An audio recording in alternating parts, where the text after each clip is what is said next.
அன்பு, அறிவு, ஒழுக்கம் இவை மூன்றையும் முதன்மையாக கருதும் என் அன்பு தமிழ் சொந்தங்களுக்கு கலாம் அகாடமியின் சார்பாக அன்பு வணக்கம், மகிழ்ச்சி. ஒரு சில ஆண்டுகளுக்கு முன்பு கேரளாவில் ஒரு தனியார் குளிர்பான நிறுவனம் 400 கோடி ரூபாயில் நகரங்களில் அமைக்க திட்டமிட்டது. அங்கு எதிர்ப்பு தெரிவித்ததனால் இதை எங்கே அமைக்க வேண்டும் என்ற அந்த நிறுவனம் பழங்குடியினர் வாழும் இடத்தில் அமைத்தால் அதற்கு எதிர்ப்பு இருக்காது என்று அந்த நிறுவனம் திட்டமிட்டபடி அந்த பழங்குடியினுடைய இருப்பிற்கு அமைத்தது. இந்த வேலையெல்லாம் நடந்து கொண்டு இருக்கிற தருணத்தில் அங்கு அதிக தண்ணீர் உறிஞ்சப்படுவதனால் அங்கு அதிக மாசுகள், அதாவது இயங்குவதற்கு முன்பே அந்த பழங்குடியினுடைய வாழ்வாதாரம் ரொம்ப பாதிப்படைந்ததாக ஒரு நிலை உருவானது. இந்த தருணத்துல தான் அந்த பழங்குடியினர்ல இருந்த ஒரு பெண் அங்கு உள்ள நீதிமன்றங்களில் வழக்காட முடிகிறது. ஆனால் சப்போர்ட் கிடைக்காதனால அந்த பெண் நேரடியாக டெல்லியில் உள்ள உச்ச நீதிமன்றத்தில் போட்டு வழக்கு தொடுத்தார். பிறகு அந்த நீதிபதிகள் ஆராய்ந்த பிறகு பழங்குடியினருக்கு எந்த வாழ்வாதார பிரச்சனையும் ஏற்படக்கூடாது, அதற்காக அந்த நிறுவனத்தை ரத்து செய்யப்படும் அப்படின்னு அந்த உச்ச நீதிமன்றம் தீர்ப்பு அளித்தது. அந்த ஒரு பழங்குடியினருடைய பெண்ணை இன்றைய வரைக்கும் நினைக்கும் போது மிக்க மகிழ்ச்சியாக இருக்கிறது. ரைட், இந்த தருணத்துல இன்றைக்கு இவ்வளவு சட்ட திட்டங்கள், இவ்வளவு விழிப்புணர்வு இருந்தே இந்த பழங்குடியினருக்கும் விவசாயிகளுக்கும் இவ்வளவு பிரச்சனை என்றால், நம்முடைய 200 ஆண்டுகளுக்கு முன்பு ஆங்கிலேயருடைய ஏகாதிபத்தியத்தில் இந்த பழங்குடியினருடைய நிலைமையும் விவசாயத்தினுடைய நிலைமையும் எவ்வளவு கேளிக்கையாக இருந்திருக்கும் என்பதுதான் நாம இன்றைக்கு குறித்திருக்க பாடம். ரைட்டு, இயல்பாகவே நம்முடைய செல்வ சுரண்டல் கோட்பாடுன்னு சொல்லக்கூடிய தாதாபாய் நவரோஜியினுடைய புத்தகத்துல விரிவா எழுதியிருப்பாரு. இங்கு உள்ள செல்வங்கள் அம்புட்டுமே நம்முடைய தேவைக்கு ஏற்ப இங்கு உள்ளவர்களை விவசாயம், இங்கு உள்ள நிலங்கள் எல்லாத்தையுமே விவசாயம் செய்து அனைத்தையும் ஆங்கில அரசு எடுத்துக்கொண்ட ஒரு நிகழ்வு இங்கு பெரிய வறட்சியையும் பஞ்சத்தையும் சந்தித்து லட்சக்கணக்கான பேர் பட்டினியில் இறந்தார் என்பது நம்முடைய செல்வ சுரண்டல் கோட்பாட்டில் புத்தகத்தில் சொல்லியிருக்கிறார். ரைட், அந்த நிலைய இந்த மேல்தட்டு மக்களை போராடுறது காந்தி சகாப்தத்துக்கு அப்புறம் ஒரு சைடு இருந்தாலும், காலனி ஆதிக்கத்திற்கு இங்கு நடந்த அந்த போராட்டங்களும் இதுதான் தேசியத்தினுடைய தோற்றமும் அந்த தான் நாம இன்னைக்கு பார்க்க இருக்கிற பாடம். ரைட்டு, மகிழ்ச்சி. ரைட்டு, வாங்க. இயல்பாகவே நமக்கு ஏற்கனவே தெரியும், ராபர்ட் கிளைவ் அங்க ஆங்கிலேய அரசுல அங்கே அந்த நாட்டுல இருந்த ஒரு கைதி தான். அந்த கைதி தான் இங்க ஆங்கிலேய அரசை நிறுவுறாரு. காரணம் என்ன, 1756ல நம்முடைய ஜிராஜ் உத்தவ்லா என்ன பண்ணுவாப்புல அப்படின்னா, நம்முடைய வங்காளத்துல இருட்டறை துயர சம்பவத்தை நடத்துவாப்புல. இருட்டறை துயர சம்பவம். ரைட், எப்பங்க அப்படின்னா 1756ல இந்த இருட்டறை துயர சம்பவங்கிறது இயல்பாவே தெரியும், ஆங்கில அரசு வணிகம் செய்வதற்காக தான் இங்க வந்தது. பிறகு இங்கு எல்லாம் கோட்டைகளை கட்டி நம் வணிகத்தில் ஒரு பெரிய ஆளா வந்து விட்டது. அவர்களை 146 பேரை ஒரு அறையில் அடைத்து மறுநாள் திறந்து விட்டு 23 பேர் மட்டும்தான் உயிர் பிழைத்திருந்தார்கள். இன்று 123 பேர் உயிர் இழந்ததாக இந்த இருட்டறை துயர சம்பவத்தில் சொல்லப்படுகிறது. மகிழ்ச்சி. இந்த தருணத்துல இந்த இருட்டறை துயர சம்பவத்துக்கு அப்புறம் தான் ஆங்கிலேய அரசு இங்க நம்முடைய ஏகாதிபத்தியத்தை, காலனி ஆதிக்கத்தை உருவாக்கணும் அப்படிங்கிறதா இங்க நினைக்குது. அந்த அடிப்படையில தான் அங்கே ஒரு கைதியாக இருக்கக்கூடிய ராபர்ட் கிளைவ் தான் இங்க இந்தியாவுக்கு வர்றாப்புல. இங்க இந்தியாவுக்கு வந்து இந்த ஜிராஜ் உத்தவ்லினுடைய சித்தப்பா மீர் ஜபர்னு சொல்லுவாங்க படைத்தளபதி, அந்த மீர் பஜார் கூட என்ன பண்ணுவாப்புல அப்படின்னா, நம்மளுடைய ஒரு சிராஜ் உத்தவ்லா ஒப்பந்தம் வச்சுட்டு இந்த பிளாஸ்டிக் போரை நடத்துவாப்புல. நான் பிளாஸ்டிக் போர் நடத்துறேன், நீ கலந்துக்காத, உனக்கு நான் ஆட்சியை கொடுக்குறேன் அப்படின்னு சொன்னதுக்கு அப்புறம் தான் நம்முடைய அடுத்த ஆண்டு 1757ல பிளாஸ்டிக் போர் நடக்கும். இந்த பிளாஸ்டிக் போரின் படி நம்முடைய மீர் ஜபர் அவங்க சித்தப்பா கண்டுக்கல. அதனால என்ன ஆகி போச்சு அப்படின்னா, நம்முடைய ஜிராஜ் உத்தவ்லாவை கொன்றுவாங்க. இதுக்கப்புறம் தான் என்ன ஆகுது அப்படின்னா, பிரிட்டிஷ் அரசாங்கத்தினுடைய ஆட்சி இங்கு தொடங்குது. அதை இரட்டை ஆட்சி முறைன்னு கூட சொல்லலாம். மீர் ஜாபரை வச்சு நம்முடைய ஆங்கிலேய பிரதிநிதி அவங்க 2 பேரும் சேர்ந்து இங்க ஆட்சி செஞ்சாங்க. அப்புறம் இரட்டாட்சி முறையை ஒழிச்சாங்க, அப்புறம் கொண்டு வந்தாங்க. இப்படி நடந்துகிட்டு இருக்கு நம்முடைய வரலாற்று காலகட்டத்துல. ரைட், இப்படி பார்க்கும் பட்சத்துக்கு இதுதான் ஆங்கிலேயருடைய இங்க அரசாட்சி தொடங்குறதுக்கான ஒரு நிலை. நம்மளுடைய ராபர்ட் கிளைவ் மீண்டும் அவரு இங்கிலாந்துக்கு சென்று அவரே சுட்டு கொண்டு விட்டார். அதுதான் வரலாற்றுல பதிவான விஷயம். ரைட்டு, ஏன்னா நம்முடைய பிரிட்டிஷ் அரசாங்கம் நமக்கு தண்டனை கொடுத்துருமே அப்படிங்கிறதுக்காண்டி. ஆனா பிரிட்டிஷ் அரசாங்கம் என்ன நினைச்சிச்சு அப்படின்னா, ராபர்ட் கிளைவ் நீ தான் இந்தியாவில் போயிட்டு இந்த ஆங்கிலேய பேரரசை நிலைநாட்டின, நீ மிகப்பெரிய ஆளு, உனக்கு பெரிய அளவு உயர்த்தன்னு தான் நினைச்சிச்சு. ஆனா இவர் தனக்குத்தானே தற்கொலை செஞ்சுக்கிட்டாரு. அது ஒரு பக்கெட்டு கேட்டும், அது தனிப்பட்ட வரலாறு. ரைட், இப்ப நம்ம இவங்களுடைய நிலையை பார்ப்போம். அப்ப 1757 பிளாஸ்டிக் போருக்கு அப்புறமே இங்க என்ன ஆகுது அப்படின்னா, கிளர்ச்சிகள் வந்து விவசாயிகளும் நம்மளுடைய பழங்குடியினரும் தான் இப்ப நம்முடைய முக்கியமான அந்த போராட்டத்துல ஈடுபட போறாங்க. இந்த அடிப்படையில இந்த மீர் ஜபர் என்ன பண்றாரு அப்படின்னா, நம்மளுடைய ஆங்கிலேய அரசுக்கு 2,25,00,000 ரூபாய் கொடுக்குறாரு. அப்ப கிட்டத்தட்ட 2,4 கோடி. அப்ப இப்ப உள்ள மதிப்பு அது 2 லட்சம் கோடியா இருக்கும். ரைட், இந்த பணம் ஏன்னா நம்மளுடைய ஆங்கிலேய வந்து பிளாஸ்டிக் போருக்கு அப்புறம் நம்முடைய வங்காளத்தை கொள்ளையடிக்கப்பட்டாச்சு. இப்ப வங்காளம் யாருக்கிட்ட தான் போயிடுச்சு அப்படின்னா, பிரிட்டிஷ் அரசாங்கத்தை போயிடுச்சு. மீர் ஜபர் வந்து சும்மா பேரளவுக்கு அங்க அரசரா அறிவிக்கப்பட்டு வச்சிருக்காங்க. இவரையும் அடுத்த போர்ல கொண்டுருவாங்க. ரைட், இந்த அப்ப இவர் காலகட்டத்துல தான் என்ன பண்றாருன்னா 2,4 கோடி கொடுக்குறாரு. இந்த 2,4 கோடி ஆங்கிலேயர்களுக்கு என்ன அப்படின்னா ஜவுளித்துறை, அதாவது இதுவரைக்கும் இருந்த அந்த விவசாயம் மட்டும் இல்லாம ஆங்கிலேயர்களுக்கு தேவையான இண்டிகோ, அந்த சாயத்திர செடிகள், அந்த ஜீன்ஸ், அதுகளுக்கு தேவையான இதை உற்பத்தி பண்ணி இங்க இருந்து மிஷின்கள் மூலியமா தயாரிச்சு நம்ம கொண்டு போகணும். அதாவது உலக சந்தையா இங்கிலாந்து ஆகுறதுக்கு அங்க உள்ள லேபர், இடம், அதெல்லாம் தேவை. எங்க அதை தேர்வு செஞ்ச இடமா தான் இந்த இடமா அப்புறம் நாளடைவில் ஆகி போச்சு.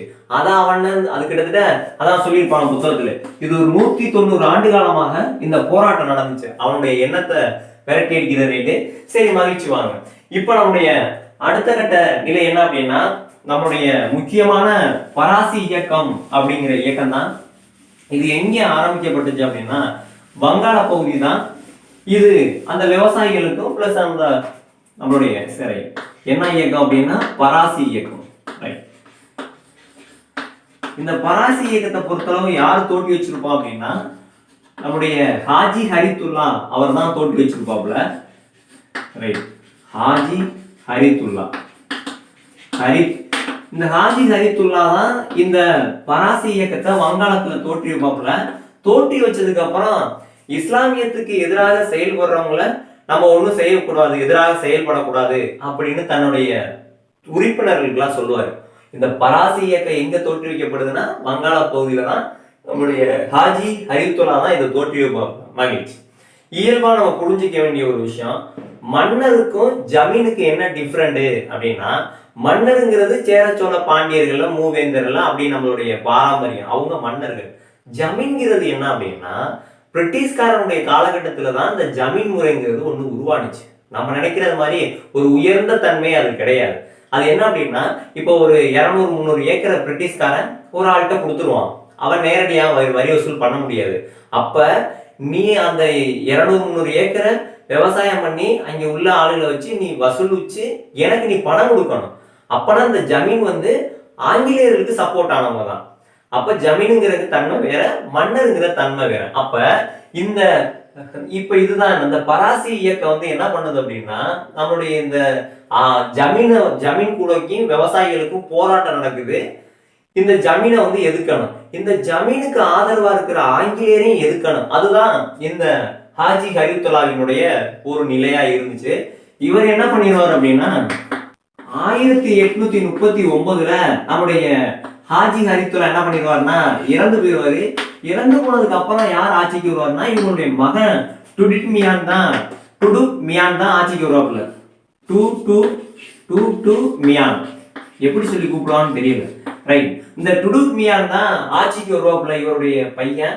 இவர் ஆட்சிக்கு வந்ததுக்கு அப்புறம் இங்கு உள்ள நிலம் எல்லாரும் சரிசமமாக தான் பயன்படுத்த வேண்டும், விவசாயிகள் தான் பயன்படுத்த வேண்டும், வரி செலுத்தக்கூடாது அப்படின்னு இவரும் தன்னுடைய அப்பாவினுடைய கொள்கையில இவர் செயல்படுறாரு. இதை ரெண்டாவது தாண்டி இந்த நிலம் கடவுளுக்கு சொந்தமானது அப்படிங்கிறதுக்காண்டி இப்படி இருந்துகிட்டு இருக்காரு. இப்ப அந்த ஜமீன்களுக்கும் பிளஸ் நம்மளுடைய இங்க விவசாயம் செய்யறவர்கள் 2 பேத்துக்கும் 1840 இருந்து 1850 வரைக்கும் பெரிய போராட்டம் நடந்துகிட்டு இருக்கு. இவங்களா அவங்களா அப்படிங்கிற விஷயம். இந்த தருணத்துல நம்முடைய டுடுக் மியான் என்ன பண்ணிடுவார் அப்படின்னா, இறந்து போயிடுவாரு. எப்ப அப்படின்னா 1862ல டுடுன்மியான் இறந்து போனதுக்கு அப்புறம் இந்த பராசி இயக்கங்கிறது நோவா மியான் பொறுப்பு ஏற்றதுக்கு அப்புறம் தான் இந்த பராசி இயக்கங்கிறது மறுபடியும் ஒரு புத்துயிர் பெற்றதாக சொல்லுவாங்க. இதுதான் இந்த பராசி இயக்கம் குறித்த தகவல். அடுத்து நம்ம எந்த பார்க்க போறோம் அப்படின்னா நம்மளுடைய முக்கியமானது, அதுவும் வங்காளத்துல தான் நடக்கும். சரி, மகிழ்ச்சி. பராசத் வகாபி அப்படிங்கிற ஒரு இயக்கம். இந்த இயக்கத்தை பொறுத்தளவு பொதுவாகவே நம்மளுடைய ஆங்கிலேயர்களுக்கும் இங்க உள்ள நிலப்பிரபுத்துவம் இருக்காங்கல்ல, அவங்களுக்கு தான் இந்த இயக்கம் தோற்றி வைக்கப்பட்டது கூட சொல்லலாம். ரைட்டு. இந்த மகிழ்ச்சி இது வந்து எப்ப தோற்றி வைக்கப்பட்டுச்சு அப்படின்னா நம்முடைய இதுவும் வங்காள பகுதி தான். 1827ல நம்முடைய டிடு மீர் அப்படின்னு சொல்லக்கூடிய டிடு மீர் அவர் தான் இந்த இயக்கத்தை தோற்றி வைக்கிறாரு. இவர் வகாபி அந்த இஸ்லாமியத்தினுடைய அந்த அதிக ஈடுபாட்டினால் பராசத்து அந்த பகுதியில, நம்முடைய வங்காளம் அந்த பராசத்துங்கிற பகுதியில இந்த வகாபி இயக்கத்தை யார் தோற்றி வைக்கிறார் அப்படின்னா டிடுமீர் தான் தோற்றி வைக்கிறாரு. இயல்பாவே இவர் இப்ப என்ன பண்றாருன்னா ஆங்கிலேய ஆட்சிக்கு எதிராக நம்முடைய அவங்களால நியமிக்கப்பட்ட ஜமீனுக்கும் இவருக்கும் போராட்டம் நடக்குது. இந்த போராட்டத்தை முடியாத பட்சத்துக்கு ஜாதி மத பூசல் வந்து எப்பவுமே நடக்கும் அந்த காலகட்டத்துல இருந்து. அப்ப ஜமீன்கள் எல்லாம் இந்துக்களா இருக்கிறதுனால, இவங்கெல்லாம் இஸ்லாமியர்களா இருக்கிறதுனால அது கைவிடப்பட்ட ஒரு சூழல். இதுல முக்கியமான விஷயம், அடுத்த விஷயம் என்ன அப்படின்னா 1851ல புர்னியா அப்படிங்கிற இடத்துல என்ன நடக்கும் அப்படின்னா முதல் தாக்குதல் நடக்கும். அப்ப தாக்குதல் நடக்கும் போதே இந்த டிடுமீர் என்ன பண்ணிடுவாருன்னா ஆங்கிலேய அரசு கிட்ட இருந்து நாங்க விடுதலை பெற்றுட்டோம் அப்படின்னு சொல்லுவாரு. ஆனா நம்முடைய முக்கிய விடுதலைலாம் செய்யாம ஆங்கிலேய அரசு என்ன பண்ணோம் அப்படின்னா நர்கேரியாவுக்கு இவங்க என்ன பண்ணிடுவாங்க அப்படின்னா நாடு கடத்திடுவாங்க. நம்முடைய டிடுமீர் உள்பட இந்த நாடு கடத்தும் போதுதான் அந்த டிடுமீர் உள்பட ஒரு 50 பேர்த்த என்ன பண்ணிடுவாங்க அப்படின்னா நம்மளுடைய கொன்றுவாங்க. இதுதான் இந்த பராசத் வகாகரி இயக்கத்தினுடைய முக்கியமான விஷயங்கள். டிடுமீர் தான் முக்கியமானவரே. அந்த புர்னியாங்கிறதுல நடந்த போர்ல அறிவிக்கப்பட்டதுக்கு அப்புறம் நம்முடைய நார்கேரியாவில் அவங்களை கடத்திடுவாங்க தனிச்சு. இதுக்கப்புறம் என்ன நடக்குது அப்படின்னா நம்முடைய ஜகத் சேத்துக்கள் சொல்லுவாங்க. அப்படின்னா என்னன்னா வட்டிக்கு விடுறவங்க. இயல்பாவே நம்ம பாட தொடர்ச்சியிலே சொல்லியிருப்பாங்க. இந்த ஜகத் சேத்துக்கள் வந்து பிரிட்டிஷ் அரசாங்கத்துக்கு ஆதரவா இருந்தாங்க. சோ அதே மாதிரி இந்த கிளர்ச்சி நடக்கிறதுலே முக்கியமான விஷயம் என்ன அப்படின்னா போயிட்டு ஒரு பகுதியில இந்த பழங்குடியினர் விவசாயிகள்ட்ட எல்லாம் காசு இல்லாதனால அவங்கள்ட்ட காசு கொடுக்கறது, அவங்களால திருப்பி கட்ட முடியாது. அப்ப என்ன பண்றது, எல்லாத்தையும் அடிச்சு விரட்டுறது. இதுதான் ஒட்டுமொத்தமா அந்த காலகட்டத்தில் நடந்த பெரிய சூழ்ச்சி நிலை இந்த நிலையில இருந்திருக்கு. சரி, ரைட், மகிழ்ச்சி. வாங்க அடுத்து நம்ம என்ன பார்க்க இருக்கிறோம் அப்படின்னா இந்த பழங்குடியினருடைய கிளர்ச்சி. இவங்க வந்து விவசாயிகள், அடுத்து வந்து பழங்குடியினருடைய கிளர்ச்சி, அது அடுத்த கட்ட நிலையா இருக்கு. ரைட்டு. பழங்குடியினருடைய கிளர்ச்சி, ரைட். இது முக்கியமான கிளர்ச்சி என்ன அப்படின்னா நம்முடைய கோல் கிளர்ச்சி தான் ஃபர்ஸ்ட் ஆரம்பிக்குது இந்த பழங்குடியினுடைய கிளர்ச்சியில.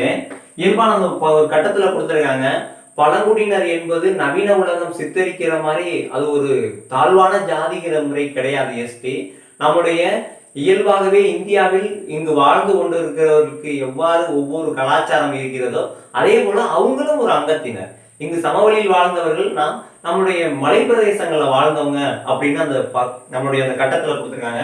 ரைட். வாங்க இந்த பழங்குடி கிளர்ச்சியிலே முக்கியமான கிளர்ச்சி எது அப்படின்னா கோல் கிளர்ச்சி தான் முக்கியமானது. ஃபர்ஸ்ட் இந்த கோல் கிளர்ச்சியை பொறுத்தவரை எந்தெந்த பகுதி அப்படின்னா நம்முடைய ஜார்க்கண்ட், அதுக்கப்புறம் பாத்தீங்க அப்படின்னா ஒடிஷா, அந்த பகுதிகளில் தான் இந்த கோல் புரட்சி நடக்குது. ரைட். இந்த கோல் புரட்சியை பொறுத்தளவே நம்முடைய பிந்த்ராய், நம்முடைய சிங்கராய், இவங்களுடைய தலைமையில தான் இந்த கோல் புரட்சிங்கிறது நடக்குது. எந்த ஆண்டு அப்படின்னா 1831-32 வாக்குல.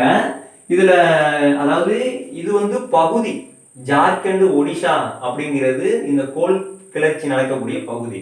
இடம் எந்த இடம் அப்படின்னா சோட்டா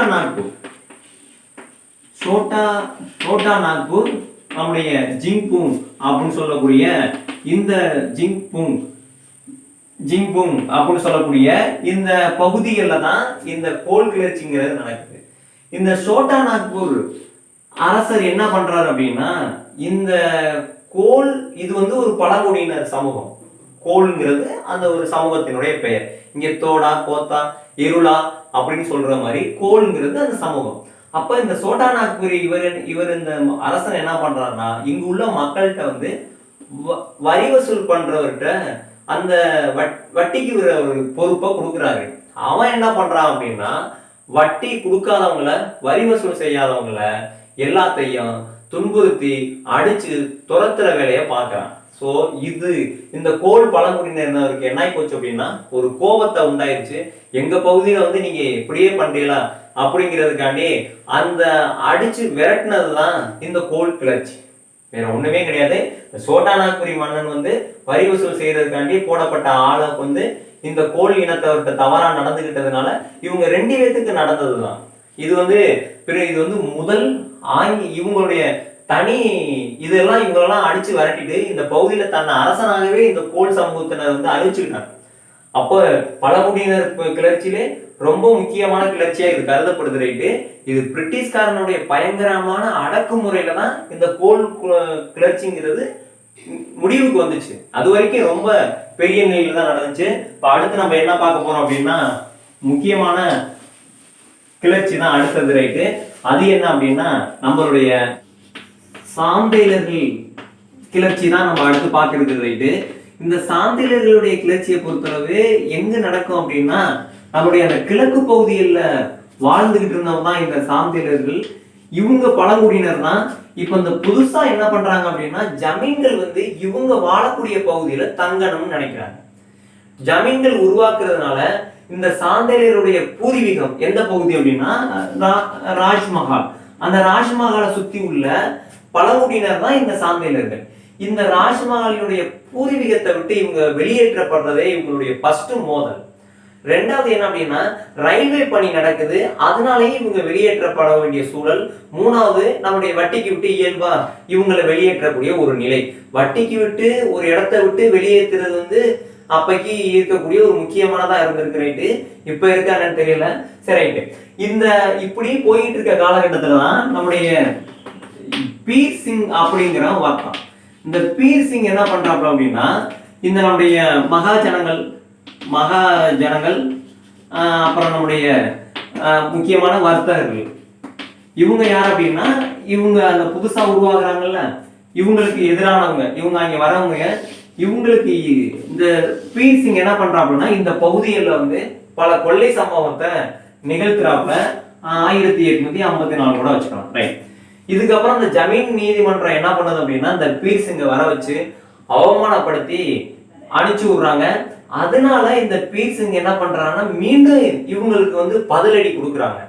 பதிலடி கொடுத்ததுனால அவங்க பல அடக்குமுறைகளை மறுதிருப்பும் பண்றாங்க. இந்த அடக்குமுறை தான் இந்த சாந்தேலர்கள் வந்து பெரிய கிளர்ச்சிக்கு இட்டு சென்றது. அதுல முக்கியமான ஆளு யார் அப்படின்னா, நம்முடைய முக்கியமானவர்கள்ல சித்து மற்றும் கணு. இவங்க தான் அப்ப உள்ள மருது சகோதரர்கள் மாதிரி.